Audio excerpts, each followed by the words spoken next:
In 2016, millions of Americans stood up and said enough. Enough of the lies, enough of the corruption, and enough of being ignored.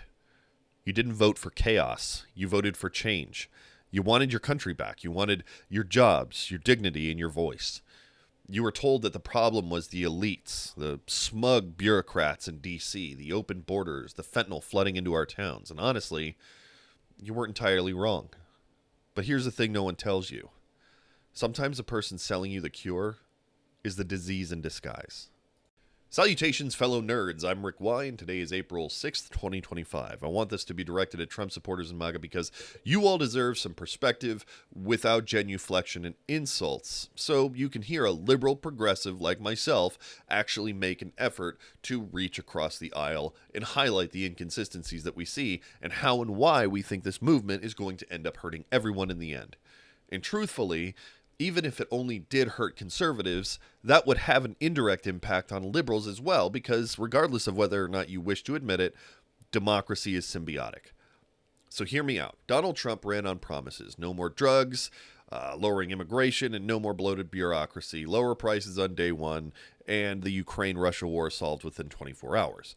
I'm almost positive that we can all agree on that. But flash forward to 2025, and the most powerful bureaucrat in America is a ketamine-using immigrant billionaire with billions of dollars in contracts with direct lines to the Pentagon. And personally, American to American, all political bias aside, I need you to understand that you're being robbed and exploited. If you were to ask me, I would say that it actually pains me to see that you've been sold a bill of goods. And if some people won't admit it, I will. We want you back. And there's always a place for those who feel scorned by the current administration and wish to atone. Why? Because that's what families do. Now, I don't think you'll hear me out, but I care enough to speak anyways. And to my liberal and progressive homies who aren't really ready yet, that's perfectly understandable. I'm not naive. I'm not trying to be idealistic. I know full well this video may be just a shot in the dark, and I'm just too stubborn to accept that if someone doesn't try, then the chances of failure reach 100%. I'm one of those I'll go down kicking and screaming types. So if you dig news, history, or humorous American hogwash, make sure to consider dropping a poop emoji in the comments section because so many of my detractors seem to think I'm full of crap anyways. Now, let's unpack this. In 2016, Trump's campaign messaging was clear. Build the wall, clean the streets, no more deep state. This was a way to present himself with a clear message to be tough on criminals, tough on illegal immigration, and to usurp the power of unelected and out-of-touch elites. Americans were promised a drug-free, swamp-drained America where regular people, not bureaucrats and billionaires, called the shots. The message of MAGA supporters was, we are taking our country back from the corrupt and the compromised. While we can discuss the methodology there, I can't assume that we can all agree on the benefits. Safer America with more power and control to the people. From what I can tell, his 2020 campaign and 2024 campaign didn't differ much from that narrative. In fact, the new promises were cheaper groceries and the Ukraine war being over within 24 hours because he had been just such a successful negotiator. Enter Elon Musk. During the final days of the campaign against Kamala Harris, Elon Musk pumped millions into Trump's campaign and even paid off people who would come out to show support. Keep in mind, there were lawsuits trying to keep people from handing out water to voters in lines because it would be potentially creating undue influence. Yet $1 million checks were absolutely fine. He was able to do this because he was born in South Africa, and while accounts vary on whether his father actually owned an emerald mine, what can be confirmed is that his family was certainly wealthy after his father made an informal deal to acquire a share in a Zambian emerald mine. Elon didn't grow up poor. He had access to elite education, computers at a young age, and international travel. That's not a rags to riches story. That's privilege to mega rich. So where you stand on his upbringing and youth, it's not about whether Elon was handed billions. It's about how he was born on third base, but insists that he hit a triple. Through nice investments early on in companies that already existed, he became CEO of SpaceX, Tesla, and Neuralink, while a cute way of LARPing as Tony Stark, when in reality he is a capital allocator, marketer, and executive.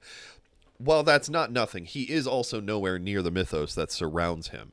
It's important to note that we don't do ourselves any favors when we erase the actual builders in America to worship the guy who just pays the builders. He also admits to regular ketamine use, which, while prescribed, ketamine is a Schedule III drug with known dissociative effects. Yet, while we compress that into a tight package, that's a drug-addled immigrant that Trump has elevated to run and cut huge swaths of the federal hegemony, from the national defense contracts to communications infrastructure to even AI oversight. He's now one of the most powerful unelected figures in the U.S., with access and influence that rival actual federal agencies. He wasn't vetted. He wasn't elected. He didn't have any form of Senate confirmation process. He's just rich, eccentric, and apparently above the rules that you and I, as Americans, are expected to follow. And this isn't to come off at you because, again, unelected. Elon Musk was chosen by Trump. But the reality stands that Trump promised a war on immigrants.